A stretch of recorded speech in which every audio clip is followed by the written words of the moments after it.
Hey, audit friends and family. Listen, auditing is all about the facts, right? Ah, not so fast, my friends.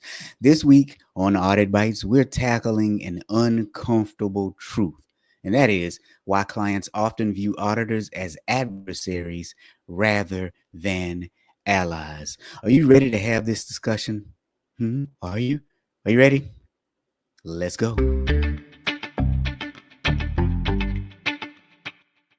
Welcome to Audit Bites, the podcast that helps auditors become awesome. Join us for bite-sized info and education to excel in your auditing career.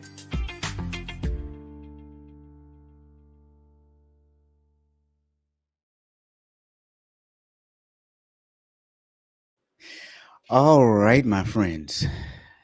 You've heard the intro, but I got a question for you. What's the quickest way to ruin a relationship with an audit client? What is the quickest way to ruin a relationship with an audit client? Now, I'm not the smartest man in the world, but I would say it is acting like you're the smartest person in the room. You see, clients can smell arrogance from a mile away, and it's one of the top reasons they dislike auditors. But don't worry, it is fixable.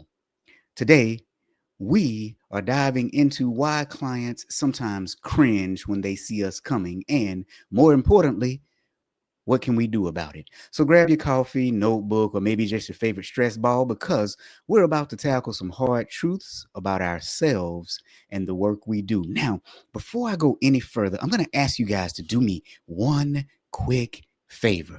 I'm going to ask you to hold on with me for just one moment because I'm looking over here and I see my internet quality is not the best. So I'm going to switch to my backup internet connection, which means you might experience, probably about 20 seconds of silence, and then I'll come right back. So don't go anywhere, Clarence. I see you. Greetings from Baltimore. Bonita, what's up, B? I see you. So just give me about 30 seconds, and I will be right back. You won't even notice a difference. We are just going to switch to our backup internet connection.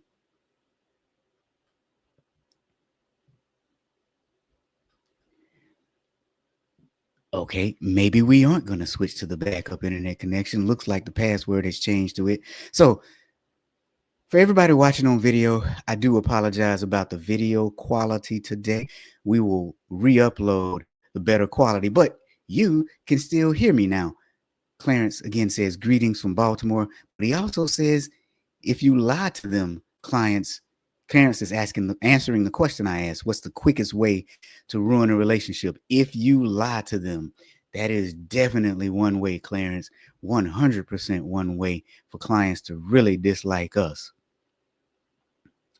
So listen, I am Robert Bear, your host. And in this episode, let me just tell you, it was inspired by a LinkedIn exchange.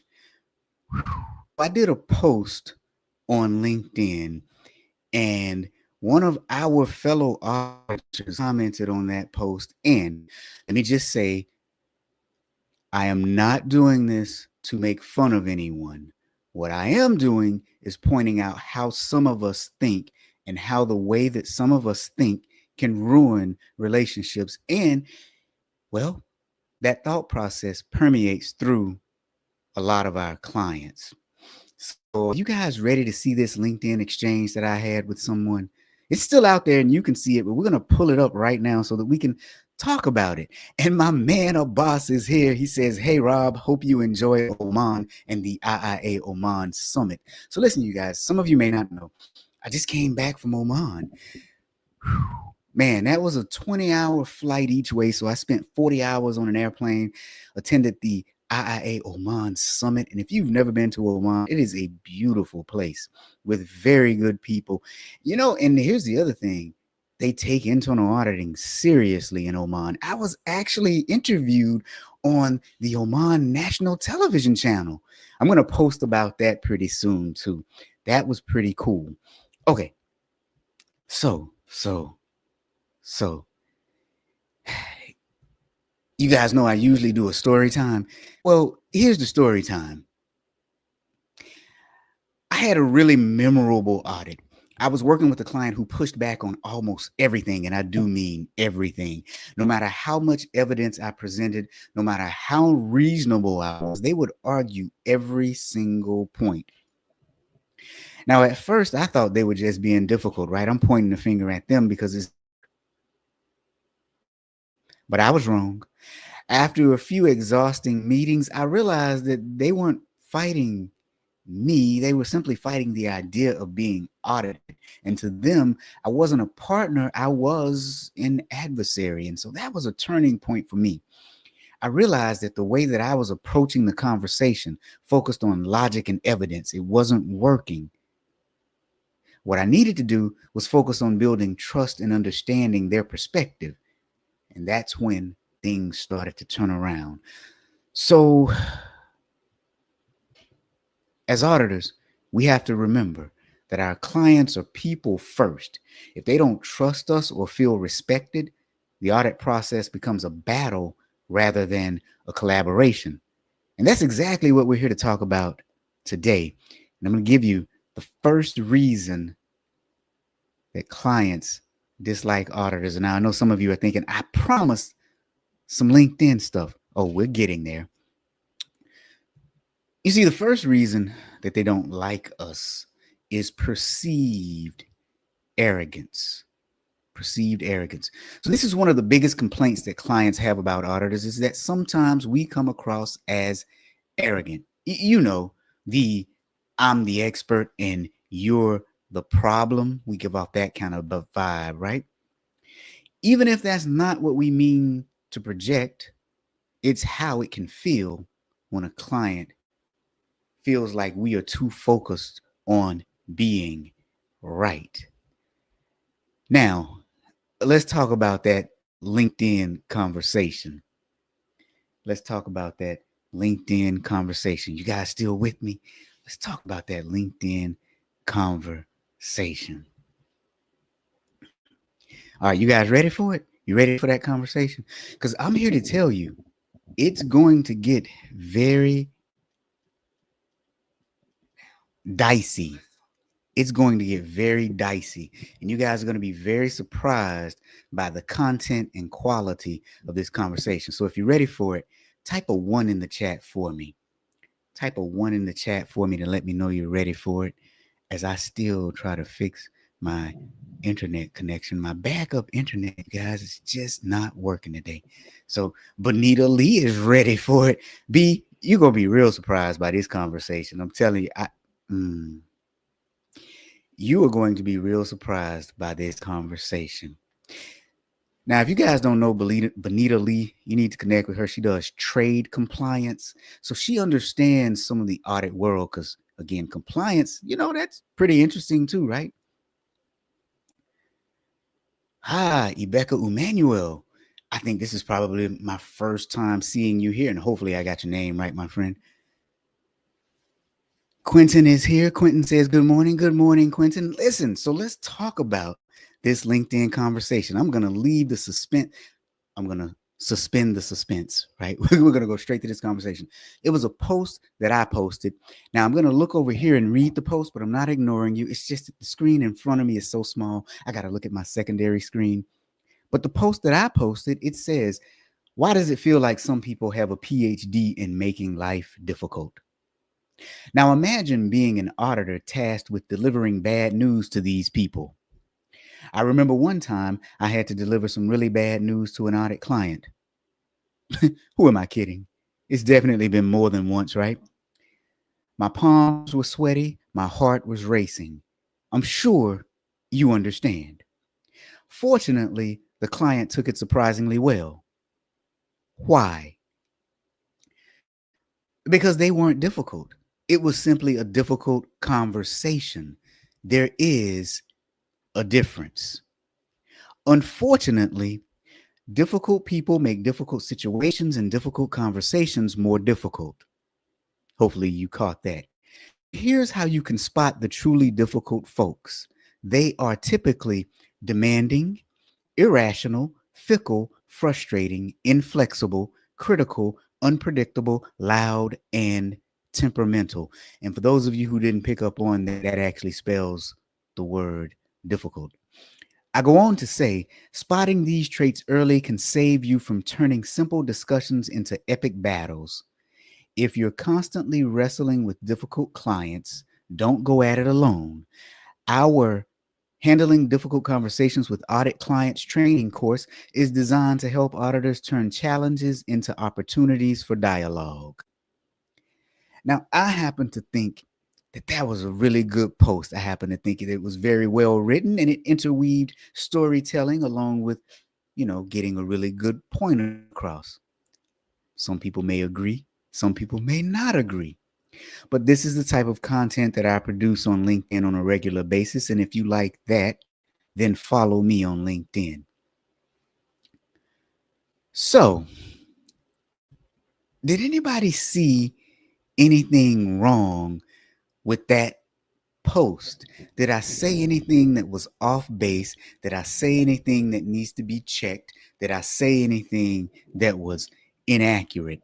And because of the small delay here, I'm going to stall just a little bit so that anybody that wants to respond to that can type in a response. So let me just say, I had an individual say something very interesting in response to this post, and that's what we're about to read. And I want to see if anyone agrees or disagrees with this individual's commentary, because I strongly disagree with it, and I'm actually going to tell you why. And again, like I said earlier, this is not done in an effort to ridicule or shame anyone. This is done in an effort to educate and to just spread some awareness of how some of our fellow auditors think and believe our profession should be run. If you agree with them, then great, you're not in alignment with me. So, Clarence says he 100% agrees and that it's all true. Okay, so let's get to this response. So, this individual, I don't understand part of it, and I'm guessing some of it maybe because English may be a second language. So, again, we're not here to fun of anyone. We're here to actually really be educational. And so, it says your last question is not answered by anyone who wrote their own comment or experience. It's fine. I'm not criticizing. Very clear. Now, here, I think he's saying that people who were commenting didn't answer a question that I asked in the post. He goes on to say, you wrote one solution which stated with word, if you are ending with word, don't go it alone. I'm sorry, you guys. I'm not illiterate. I'm reading it as written. So he says, then you wrote marketing about your training course. It's okay. Well, of course, it's okay for me to market my training course. I provide a lot of valuable content for people on LinkedIn. And so every once in a while, if I want to market myself, that should be fine. Now, he says, my first question to you is what kind of audit job do you take? Okay, why does that matter? Are you or your team is expert in the scope of work taken to do or do investigation? Third, why are you having difficult conversation because there is a big secret behind it? Well, I think most of us, now this is me talking now, I think most of us have difficult conversations because people are human. People are emotional and sometimes irrational. But then this is where it gets really interesting. He says, this is where I want you all to really just pay attention with me. He says, if I am facing auditee who think that he has done PhD in making life difficult, again, I'm not illiterate, I'm reading it verbatim. I know well how to play chess and put him in difficult position, leaving him no space to move but surrender to my logical explanation, make him well understand without compromising my goodwill as an auditor and reputation in market. At the end of the meeting, auditee will propagate about my consulting firm in a positive way. So let me get this straight. We know how to play chess and put him in a difficult position, leaving him no space to move but surrender to my logical explanation. And we think that that's going to make them talk positively about the audit firm. So okay, so I did respond, and in true fashion for me, I asked the question, right? Because it's not about attacking people. I want to gain an understanding. So the question I asked was, I'm not sure if I would put my audit clients in a difficult position, leaving no space to move but surrender to my logical explanation. Then I said, that sounds extremely uncomfortable and not collaborative. Is this really how you would respond? Okay. He did respond, and I'm glad. Um, and so this is the response. He said, our topic of discussion was that auditee who think that he has done PhD in making life difficult. So I wrote, why difficult position? Because if I or my teammate who is expert in the scope of audit task, and if we talk on these base of accurate data and strong explanation, which auditee cannot defend but to agree. Now, I'm guessing he's saying here, if you are logical with people, then they will agree with you. We all know that that's not true. We as humans respond irrationally and emotionally to things first. Then we might calm down and get logical. He goes on to say, now let's go to sentence starting with leaving no space but to surrender. I actually thought here we were going to see like a correction or something, but he says, why? Because when auditor or his team will talk on the basis of merit in professional manner, auditee who think he has done a PhD will have no option but to agree. Auditee cannot challenge auditor or his expert team, and to the end, his ego will have no space, and due to his own mindset with ego, he will feel his own life difficult, and he will accept all arguments with honor. Hope the concept is clear.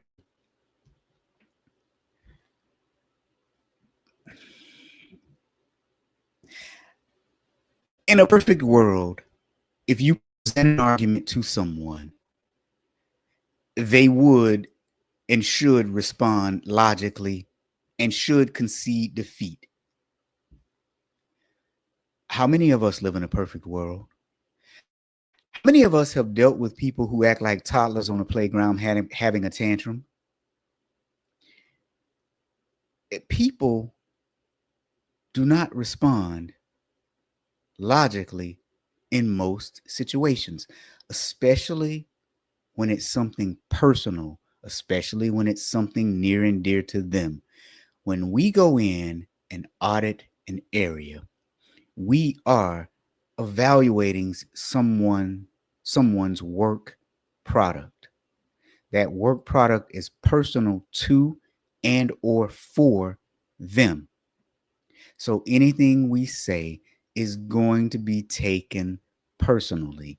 And language like this falls into what we just talked about, the perceived arrogance category.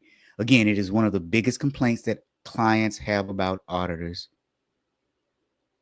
And sometimes we do come across as arrogant. Now, let me just take a step back. In this conversation, I do not believe that this individual was attempting to come across as arrogant. I believe that this is probably a decent human being, and much like auditors, thinks right brain, thinks logical, does not understand that our clients are human beings with human emotion. Technically, is he kind of right about what he said? Kind of. We should concede when we hear an argument that is better than ours. Now, realistically, is that how people operate? Oh, heck no. Absolutely not. So, this is someone that I would probably say is extremely disconnected and probably has difficult times with audit clients. So, my man Clarence is chiming in. Clarence says, I don't like to get into a battle or fight with anyone, but I do want them to understand when something is wrong or not right If I am wrong, tell me. Yeah, yeah. I agree with that 100%, Clarence. Now, look, this begs the question though. What do we do with perceived arrogance? Well, there are a couple things we can do. First, we need to adopt a collaborative tone. A lot of times we tell clients, you need to fix this, when sometimes we can simply say, let's explore how we can address this issue together. Simple wording changes also change the tone, the tenor, the tempo of our conversations with our audit clients. Another thing that we can do is ask for input. Most times when we audit things, clients already know that something is wrong, and they're just keeping their fingers crossed, hoping that we don't find it. Why? Because when we find it, we point the finger, we stab at it, we poke at it, we make them feel like they are at war. But inviting them to share their perspective before really presenting what we found to anyone else helps build trust. For example, when I find something, one thing that I do is I come to them and I say, hey, listen, I was testing whatever it is, insert anything. And then I say, here's what we found and here's what I think it means. Can you tell me if you're seeing the same thing I'm seeing? Sometimes I won't even say that. I'll simply say, here's what we found. Can you help me understand what this means? And most times they go right into it because they already know what it is. The more collaborative we are with them, the easier it is to communicate with them. Now, I'm going to take a pause right here for just one moment. And I just want to ask you all, what do you think about that conversation I just read to you all? What do you think about that LinkedIn activity that I just read to you all? Do you all really want to go to battle with audit clients? Do you really think they will yield to your logic? Is that what you really want them to do? Or do you want to have a more collaborative approach? Because maybe I'm wrong about the way I approach our profession. I don't think I am, but I'm definitely open to hearing someone tell me if my perception is wrong. Okay, so perceived arrogance, that's one reason why they kind of don't like us sometimes. The second one is lack of clarity. Look, let's face it, as auditors, we love our jargon, but for clients, phrases like lack of sufficient segregation of duties might as well be written in ancient Greek. If we are not clear and concise, clients get frustrated, and that's when things fall apart. I remember presenting some issues to a client, and halfway through, I realized that they looked completely lost. And it wasn't that they didn't care, it was that I wasn't making sense to them. So I wrapped up the audit speak and began speaking to them in a language that they could understand. So, look, let's talk about some takeaways. When there's a lack of clarity, look, it's real simple. Simplify your language. Instead of using jargon-heavy phrases, use clear, straightforward terms. Like, for example, I was the director of Sarbanes-Oxley for an organization many, many years ago, and I still do SOX work for clients sometimes. The first time I said material weakness, client looked at me like, what? Now, I understand in our SOX documentation, we need to use that term, but to our clients, that's simply a key issue that could lead to mistakes or errors or loss. That's all. But we say material weakness, significant deficiency. And they look like, huh? Now, granted, after a little bit of training, our clients did catch on to what these terms meant. But why not just speak in a language they understand? Right? So simplify our language. Next thing that we can do is summarize our key points. We sit there and we drone on and on with our clients. Most of my exit meetings last about 10 to 15 minutes, and we are done because we simplify our language and we summarize our key points.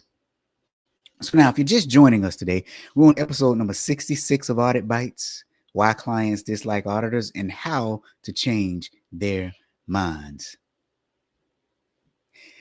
Bonita is saying that the commenter on LinkedIn embodies arrogance. Yeah. And like I said, I don't think that he intended it that way. I think it's just a matter of fact way of speaking. But people aren't receptive to that kind of speaking. Now let's go to Quentin. Quentin says, I remember when I was in uniform, we had to do site visits and commander's inspection. And it's along those lines of them taking it personal. It was a challenge for us. Yeah. Now I imagine in the military, though, it's a little different because you kind of have to go along with it. Maybe sometimes. But to your point, people still feel a certain way. Even if the environment is like in the military where people are used to being talked to that way because it's a part of the culture, they still feel a certain way. Okay, so now let's go to reason number 3 that clients dislike auditors, and it is overemphasizing fault. You see, here's the thing. Clients already know that while we're in there auditing, we might find something. What they don't want for us to do is to solely focus on the negatives. You see, when we overemphasize fault, it can feel like we're looking for someone to blame instead of looking for solutions. Think about this. Everybody has that one friend that is so negative, and they always talk about how you used to be in the past. You know, when we were young, you used to do this and you used to do that, and I thought you were going to grow up to be just nothing. Now, you could be president of the United States now, and that same friend is still talking about the past. That doesn't mean we don't acknowledge that it happened, but we also move forward quickly and work towards solutions. Some auditors are so stuck in the past that that's all they talk about. I remember auditing in this one organization, and I was about to audit this new area, and so I went and talked to some people that had audited it in the past. And I said, hey, tell me what you know about this area. Well, you know, last year's audit wasn't so bad. However, it took them 5 years of audits to get to be good. Let me tell you about year 1. Let me tell you about year 2. Let me tell you about, I just want to know about the last year. You said it wasn't too bad. So what, when we continuously talk about the past as if it's still the present, or when we don't focus on solutions, it frustrates people because at some point we need to acknowledge, yep, this is bad. Now, how do we move forward? So when we overemphasize fault, it really makes clients not like us. For example, if we look here, we go back to our conversation where our commenter said, if I'm facing an auditee who thinks he has done a PhD in making life difficult, I know well how to play chess and put him in a difficult position, leaving no space to move but surrender to my logical explanation, make him well understand without compromising my goodwill as an auditor and reputation in market. Now that is insane. I don't know if anybody else thinks that's insane, but I think that's insane. So look, how can we overcome overemphasizing fault? Well, it's pretty easy. Focus on solutions. Spend more time discussing remedies than problems. You know, instead of saying this was done wrong and harping on that at every meeting, identify what is done wrong and then say, how can we move forward? And focus most of your time on moving forward. The second thing you can do is acknowledge what is working too. Acknowledge what is working too. I'm with you, Quentin. Quentin says that's sounding like an ego statement. But again, I am not trying to make fun of anyone. I'm really trying to do this from the standpoint of constructive criticism, because here's where any other auditors listening to this need to take heed. If there's one person who thinks like that, then there are more. Those people make it difficult for us, and now we have an uphill battle when it comes to establishing relationships with audit clients. I bet many of you did not know that there were people like this in our profession, that there were people who thought like this. I bet many of you did not know that these types of people actually existed. Well, now you know. And knowing is half the battle. That was G.I. Joe, right? Anybody? Anybody remember G.I. Joe? And knowing is half the battle. G.I. Joe. Um, Now, those who don't know will just listen to this and think that I'm crazy. But those who know, I know Clarence knows. Quentin, I know you know too. Bonita, you remember G.I. Joe? Bonita probably remembers G.I. Joe too. So listen, I'm so with you, Quentin. This sounds like an ego statement. But just remember, where there's one, there are others. And where there are others, they are making all of us look bad to potential clients. Hi, Quentin remembers it. He says, Yo, Joe. Oh, man. Now, look, let me ask you a question. What other podcast can you talk about audit and G.I. Joe at the same time? So here's what I'm going to ask you guys to do. Do me a favor. If you like this podcast, tell all of your friends. We are on Apple. We are on YouTube. We're on Spotify, Stitcher, all of your favorite. Oh, I think Stitcher may have gone under. We are on all of your favorite podcasting platforms. We typically do this live every other week on LinkedIn and on YouTube, so you can join the discussion. I know I took about a month and a half off. I told you guys I was taking some time off. I mean, I've been doing this for quite some time continuously. But tell your friends if you like this podcast. And if you have not subscribed, subscribe to this podcast, and let's take it a step further. If you think your local IIA chapter or your company can benefit from having me come in as your trainer, recommend me to your local IIA chapter.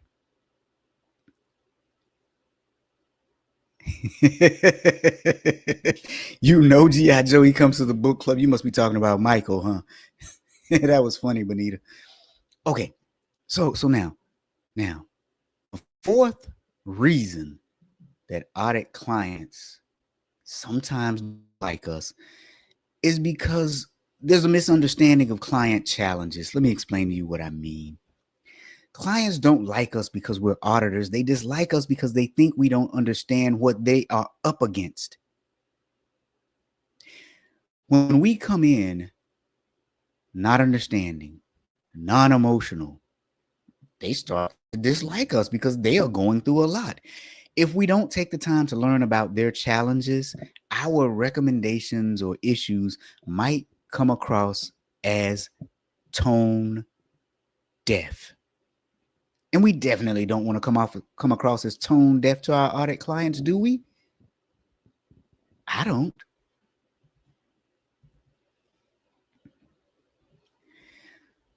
So to avoid misunderstandings with the client's challenges, what can we do? First of all, we can do our homework. Learn about the client's specific industry and specific pain points before starting the audit. I got something coming up really cool that's going to help us with that. So stay tuned. All right. If you don't do it beforehand, do it during. But here's what I like to do. I like to look at the industry and the regulatory environment. And if there's something new, something that's changing, I'll say, hey, look, I noticed your industry is facing some new regulations. How has that impacted your processes? I remember, anybody familiar with PCI compliance? I remember when it first came out, and I had a really good client, a client that I really like and respect. And I remember it came out and I said to him, hey man, listen, PCI has come out. How is that affecting you? Do you need some help with that? He actually said yes. And he said, I'd love it if you took a look at our endpoints, our credit card terminals. We went around, looked at their credit card terminals and found that we weren't masking the credit card number as required by PCI. And so we had this dialogue. We went and did this audit, and he was very happy about it. When you care about somebody, they open up to you more. They open up to you better. And if you don't care, just act like it. No, I'm just kidding. Don't act. That was a bad joke. Don't act like you care. Really care. And you want to know how to show someone that you care? Do number 2, ask open-ended questions. Gee whiz, because if we encourage them to share about their struggles, initially they aren't going to do it because they don't trust us. But the more we do it, they'll eventually open up. Well, most will. Most will. So now the fifth reason clients dislike auditors is because of ego and control issues. Yes, finally, let's talk about the ego. Because as auditors, it's easy to fall into the trap of thinking we know best. Didn't you just see that in some of the comments that we just read? But if clients feel like we're trying to control the conversation or just prove how smart we are, they will shut down. And they will do it very, very quickly. So now to control our ego and control issues, what can we do? What can we do? There are a few things that we can do, and there are a few things that I recommend. First, practice humility. I mean, look, my guy, just be humble. We don't know everything about their area.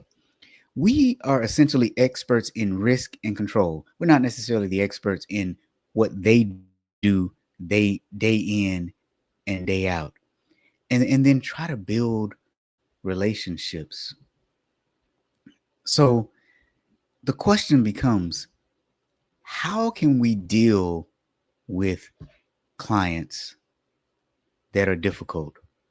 Well, my friends, I'm going to give you just 2 points because this is not a full-blown training course. I mean, you got to call me up and bring me into your organization or your audit chapter in order for that to happen, right? We have all-day options specifically talking about this subject. But what I do want to talk about is something really cool coming up. We've been developing behind the scenes AI for internal auditors. I've got some beta testers getting ready to kick that off really soon. But what I've done is I've created a really cool AI application that helps us with audit planning. It helps us with root cause analysis, critical thinking, and also, well, making sure that our reports are clear. Notice I didn't say report writing because it's more so report communications. It is a tool to be used in the field, but also a training tool that helps hone our critical thinking skills. I wish I could say more. I can't tell you the name yet. I can't show you the demo yet, but what I can do is get you to go to the link you see here on the screen, and I'm going to drop it in the chat too. Maybe not. No, I'll drop it in the chat later on. Sign up if you want to be a beta tester. Not everyone that signs up will be accepted as a beta tester because, well, we get a lot of response and we want to be able to limit it so that we don't have so many folks that we can't get really good feedback. But this system is going to revolutionize the way we audit. So if you're interested in it, there's the link on the screen, that auditguy.com/audit system interest.